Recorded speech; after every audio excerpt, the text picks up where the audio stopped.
Thank you so much. Uh, Hello, everyone. My name is Omid Sajedi, and I'm representing to you Core Studio. We are a group of about 25 people at Thornton Tomasetti, which is a company with about 1,500 and growing headcount.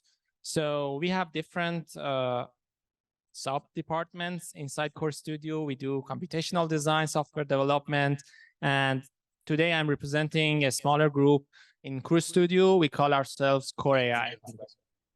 So, wow. We do a bunch of things. I want to divide them into two main categories. One is data science, where you can create this kind of janky graph of our social media data that we created, because I think there is some echo. Do you guys can feel it? Is there another mic on? Oh, okay. So this is useful for cases where you want to know who to talk to at your company. We also have some interest in, building machine learning models based on off-the-shelf architectures. For example, this is an example of the work that my colleague Sila did by taking thermal images and detecting anomalies using computer vision. What gets us excited, though, is not just taking off-the-shelf models, but is to leverage the existing institutional knowledge at the firm and build machine learning models using our domain expertise. So TT is not purely limited to structural engineering today, but they kind of started as a structural engineering company. And we are very excited about, building models that kind of leverage that institutional knowledge and make it accessible to everyone at the firm. Rob Otani, our CTO, used to tell me this story that back in the days, our office was smaller. And if you had a question about, designing for fire or whatever, you just yell and somebody would raise their hand, you go to them and talk and, get that kind of experience. But nowadays we have seismic experts that are, working in West Coast, San Francisco. We have facade experts in UK. And if you're a new hire engineer who has just started your career, there is not a very nice way of, accessing that much good information that has accumulated over like several decades. So we kind of build our machine learning models based on three pillars of data, ML itself, and something we call MLOps, which is the infrastructure that allows you to not just build machine learning models, but share them with people who may not have Python and a fancy GPU on their computer. So these are a list of some of the machine learning applications that we have created for structural design. You can, put in some similar inputs, simple inputs like the geometry, the number of bays, the span you're expecting, and get vetted recommendation based on millions of designs in just a few seconds. So we had some nice slides about putting a text prompt and generating an image, which is very exciting for many architects, but engineers are kind of in love with beams and columns and eye shapes and those kinds of things. So we were actually thinking about some domain adaptation. If you can build a generative AI model that bridges a gap between humans' written language and images, why not build a generative AI that builds that gap between, for example, structural design and shapes and the world of forces, wind loads, and seismic data, things like that. And we actually built this prototype for generative arch design where actually does exactly that. So you input your bays and your loads, and it doesn't just spit out a single prescriptive answer, but it gives you a couple of options. We have talked to engineers for a while now, and they don't want a single answer. They want a bunch of suggestions, and they want to have the freedom to pick one they like more and fine-tune that with their finite element or whatever they like. So this kind of is my segue to explain that we are trying to move from first generation of apps that I showed you earlier to second generation. Again, from conversations with engineers, we have learned that, going from, a data set to machine learning and then deployment works well for a lot of applications, but there are a lot of good things that engineers can do that machine learning models suck at. And ML models, being computers, are much, much faster, and certain tasks that are iterative that humans, cannot do well. So I was reading a book about Tesla Gigafactory, and there was a story there that Elon Musk wanted people to over-automate everything in the first production line of Tesla car manufacturing complex. And it turned out that there are things that humans can do very fast and much better that could take a robot a lot of time. So that kind of inspired us to come up with this second generation. I'm going to show that to you with a very fun case study that we had for one of these machine learning applications. This is an arena in Florida. You might have seen it. It's a very interesting project because it has changed its name 3 times by now. First, it was American Airlines. Then they named it after the crypto guy. And it turned out that that's not the best name. And now it's changed its name to Cassia Center. So the fun part about this case study was that this trust that I'm highlighting is actually built. It's not just designed. It exists physically in the wild.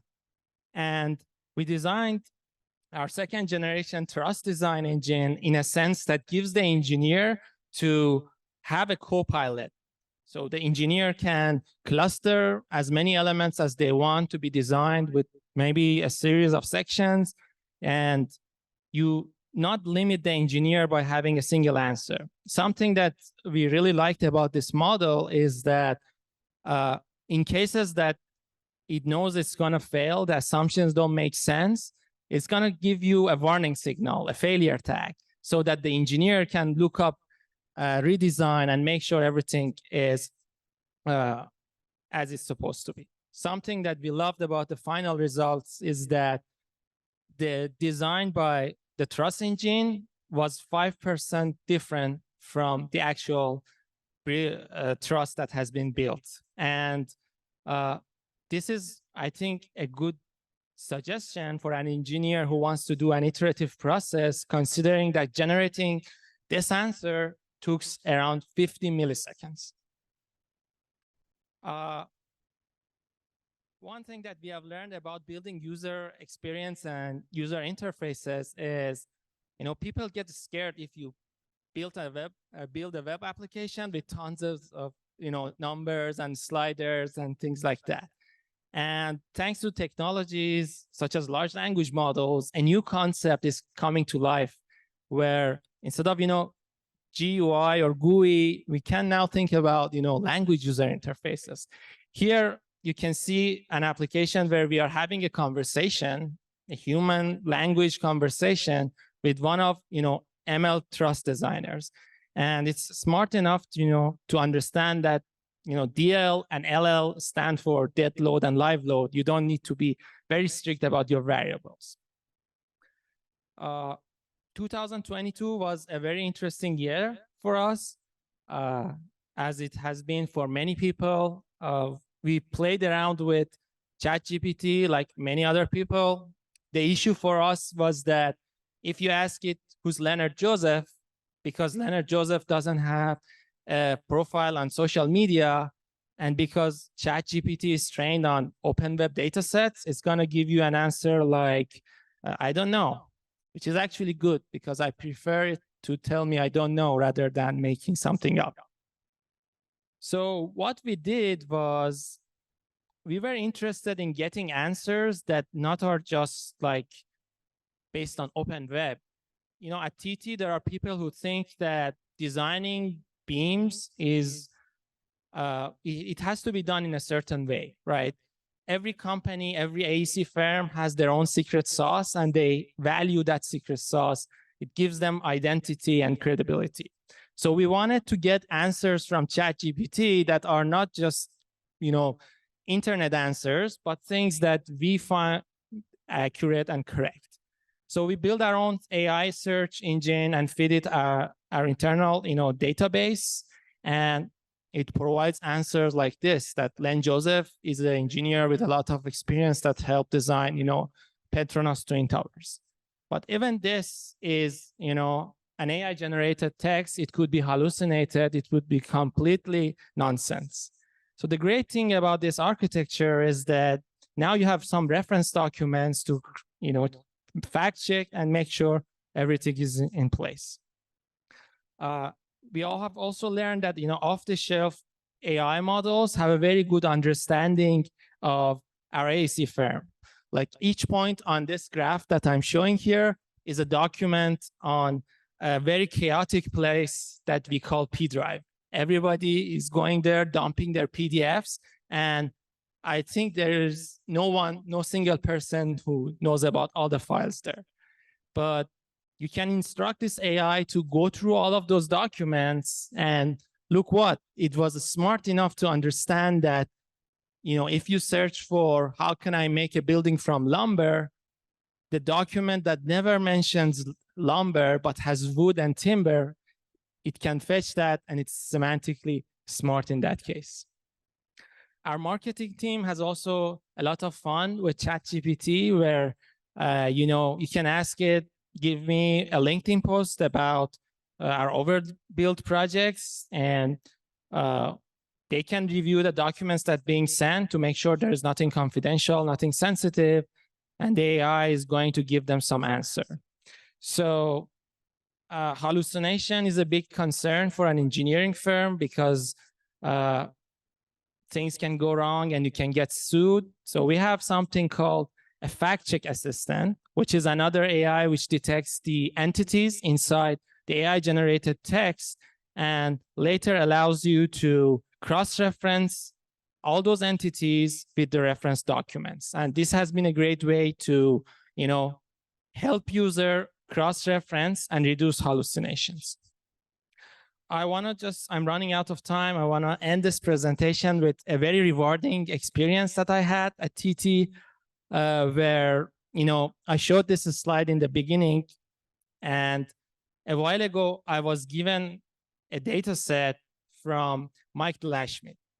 Mike has been at TT for 40 years, and he's been helping engineers with advice. So over 10 years, imagine that you ask someone, send him an email, ask about welding, pouring concrete, things like that.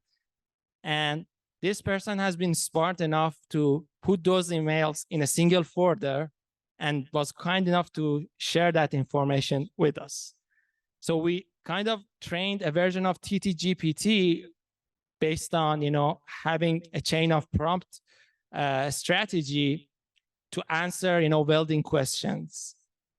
Once we did that, we asked Mike Delashmi to come with 30 questions, and then the AI generated some answers, and we asked him again to grade those 30 answers, and it came up with a score of 4.67 out of 5, which is not bad.